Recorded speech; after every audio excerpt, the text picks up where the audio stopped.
Í vísunni hérna á undan þá var farið yfir hversu slæmt ölið væri og áfram í 13. vísu að þar er lýst skaðsemi áfengis. Í þessari vísu þar er skáldið búið að hlutgera, persónugera gleymskuna sem að myndast við ofneyslu áfengis, búin að hlutgera hana sem fugl sem að hímir svona einhvers staðar yfir öllum í drykkjuverslunni og hann rænir drykkjumennina, drykkjuboltana, rænir þá vitinu. Og þetta er fugl sem að hann segir að heiti óminnishegri. Óminnishegri heitir sá er yfir öldrum þrumir. Óminnishegri heitir fuglinn sem að hímir yfir þeim sem að sitja við öldrykkju. Og þarna er orðið öldrum og þetta er fleirtala af orðinu öldur eins og öldurhús sem að menn kannast við að er oft nafn á bar eða stað þess að menn sitja og drekka öl. Og síðan í seinni hlutanum þar er vísun í það þegar að Óðinn fór til Gunnlaðar sem að gætti skáldamjaðarins og Óðinn þurfti að drekka úr þessum kerjum sem að setu óðreirir Són og Boðn, 2 ker og 1 ketill, og þannig er Óðinn líklegast að segja frá því að því að drekka þennan skaldamjöð, þá hafa hann orðið mjög drukkinn. Þess fugls fjöðrum ég fjötraður var í garði Gunnlaðar. Þannig að hann hafi verið hnepptur í fjötra þessa fugls óminnshegran þegar hann var hjá í garði Gunnlaðar Sutungsdóttur að Hnitbjörgum. Það er svo sem ekki sagt frá því í Snorra-Eddu að Óðinn hafi kannski misst minnið, en kannski hafði þetta áfengi meiri áhrif á hann heldur en segir í Snorra-Eddu. Og Óðinn heldur áfram að segja fyllerísögur af sjálfum sér. Hér þegar hann datt í það hjá Fjalari.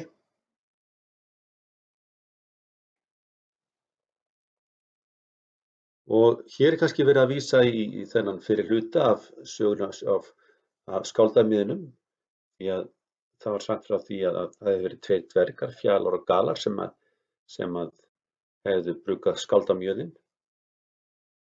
Og kannski hefur nú Óðinn komið einhvern tímann við hjá þeim og drukkið hjá þeim. En það voru Fjalar og Galar sem að drápu Kvasi, þennan sem að vissi allt, og síðan brugguðu úr honum skaldamjöðin. En nóg um það.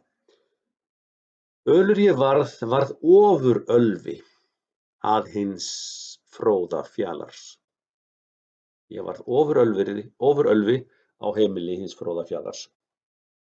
Því er öldur best að aftur heimtir hver sitt geri gumi. Því er þannig að drykkja nú best þegar að hver maður nær aftur vitsmunum sínum þegar hann rennur af mönnum.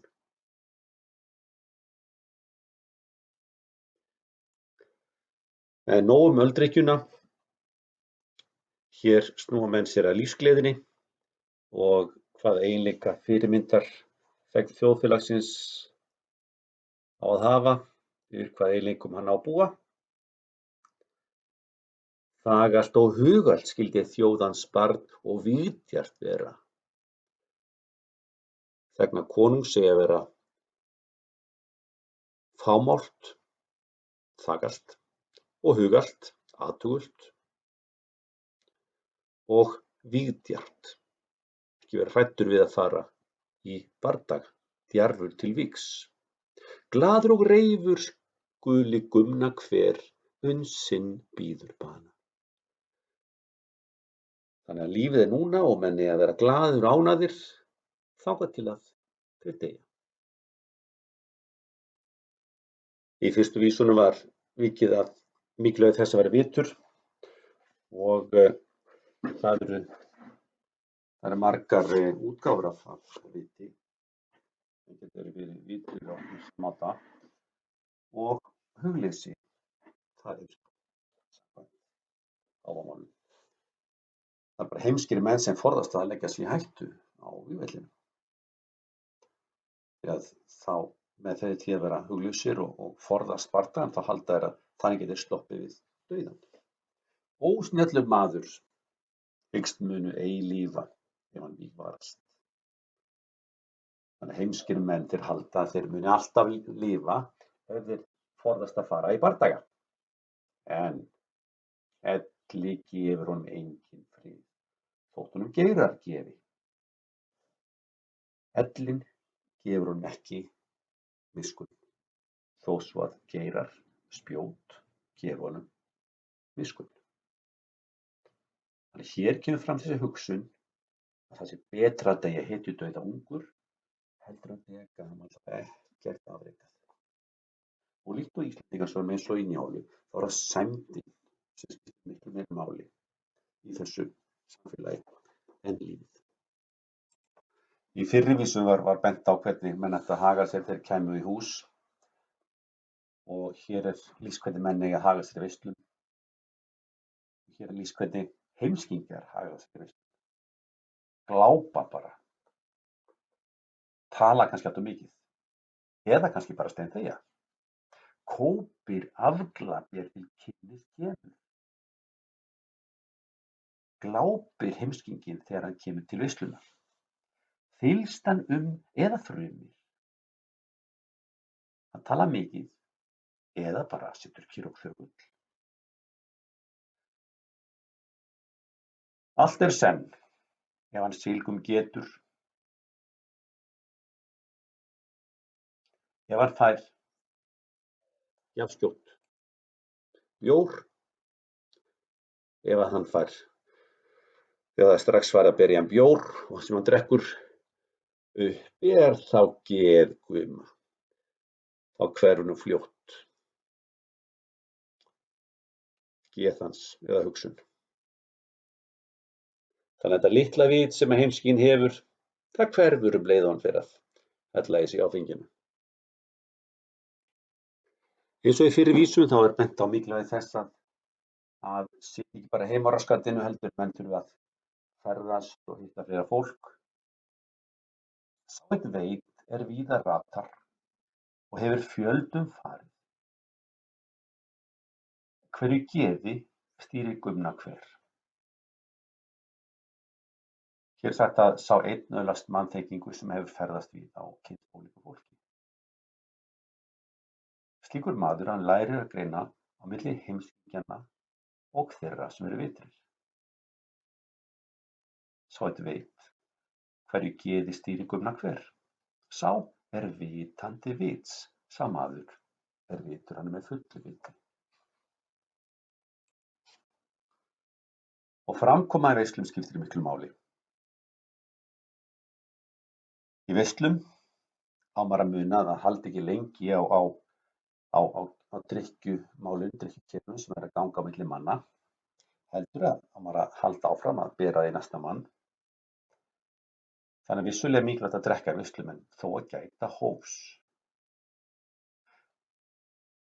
Haldið maður á keri, drekki þó af hófi mjöð.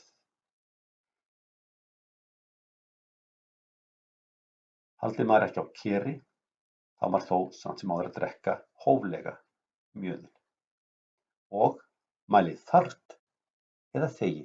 Segðu eitthvað sem skiptir máli eða þegiðu.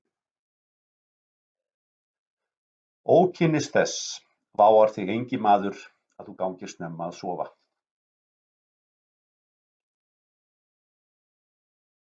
Það er engin ókurteisi og það er engin sem mun álasa þér fyrir að fara snemma að sofa. Þannig það er ekkert neitt skammarlegt við það að yfirgefa partíi snemma og fara í háttinn. Því þetta sýnir bara ákveðna sjálfstjórn og er virðingarvert. Eins og segir í máltækinu, hætta skal leik, þá hæstan stendur. Það getur oft verið erfiðast.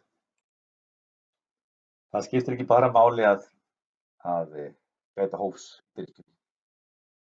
Það skiptir líka máli að gæta hófs í matnum. Gráðugur halur, nema geðs viti, etur sér aldur trega.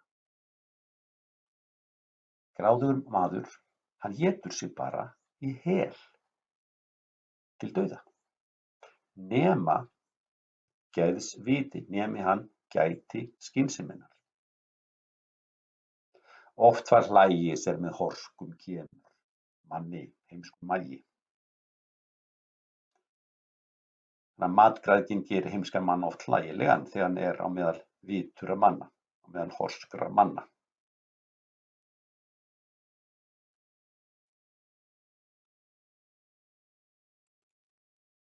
Og til að sýna hvað mennirnir geta oft verið vitlausir, þá er sýnt hvað dýrin eru skynsöm. Og í samanburði við dýrin þá er athæfi mannanna heimskulegt. Hjarðir það vitu, nær þær heimaskulu og ganga þá á grasi. Þannig að dýrahjarðirnar þær vita hvernig það eiga að fara heim og hætta að bíta grasið. En ósvinnur maður, heimskur maður, kann ævagi, kann aldrei. Æva er alltaf, en ævagi er kann aldrei. Síns mál maga. Matákurinn. Hann bara étur, hefur ekkert vit á að hætta að borða og étur sig í hel. Og þeir eru margir sem að hlæja að óförum annarra, en líta ekki eigin barm. Vesall maður og illa skapi hlær að hvívetna. Hlær að öllu. Hitt ekki hann veit er hann vita þyrfti að hann er vammavanur. Hann er ekki laus við galla.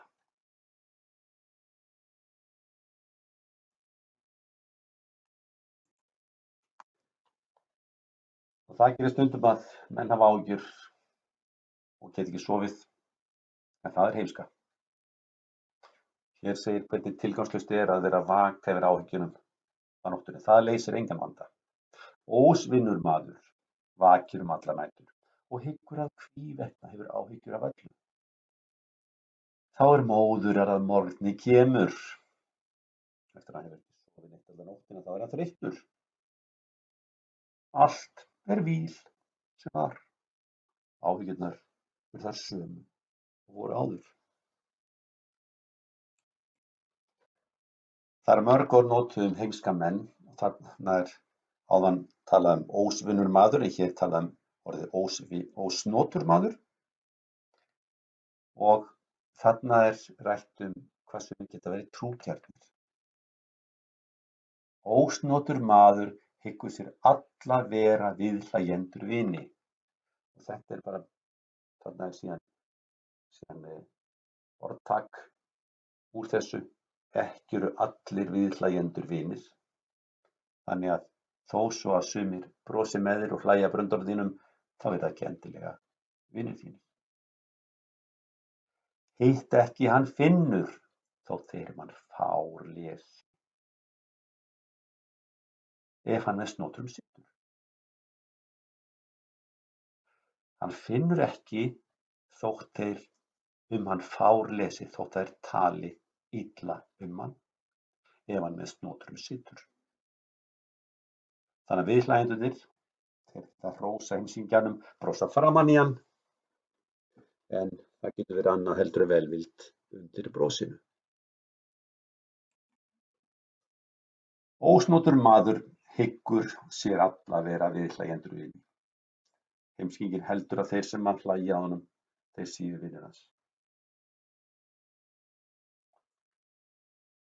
Þá það finnur er að þingi kemur að hann á formalendur fáa. Hann finnur það þegar hann kemur á mannafundi að þeir sem að hann hélt að myndu styðja sig, að þeir eru ekki tilbúin til þess að standa við baki á honum þegar á hólminn er komið. Og heimskingin, hann getur verið virkur í athugasemdum og slegið sig með alls konar vitleysu og þóst vera alvitur. Ef hann þarf ekki að koma fram og standa fyrir máli sínu, fyrir að hlusta og færa fram rök sín fyrir sér vitræðamönnum. Ósnotur maður þykist allt vita ef hann á sér í vá veru.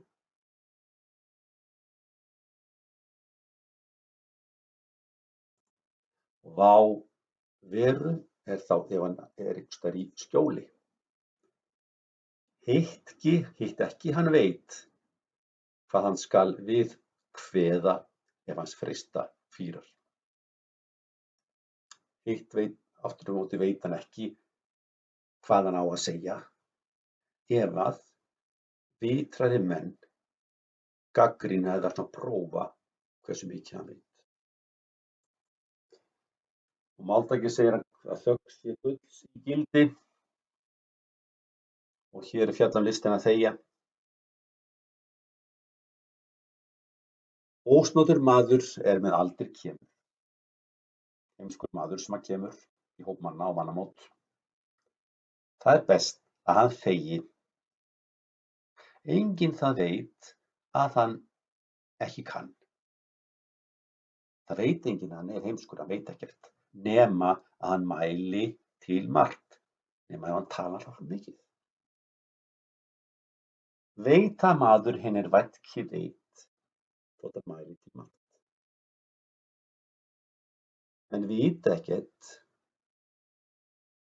það að einhver annar sé heimskur að vita ekkert, nema hann tali of mikið. Þá kemur ljós hversu heimskur maðurinn er. Þannig að þá er betra bara að þegja. Þessa vísu þarf að skoða svolítið út frá kannski innihaldinu. Fróður sá þykist er fregna kann. Sama maður þykist vera fróður, þykist vera vitur, sem að kann að spyrja frétta og segja þið sama og líka að spyrja fréttir. Og þarna er kannski verið í að því að sá sem að segir fréttir, hann þarf að vera, hann er ekki alltaf viss að fréttirnar séu réttar, getur þetta verið slúður. Og er kannski sá sem er að segja fréttirnar, er hann slúðurberi, sem að er ekkert að hugsa sannleikann, sem bara dreifir slúðrinu og falsfréttunum. Ei vitu leyna megu ýta synir, því gengur guma.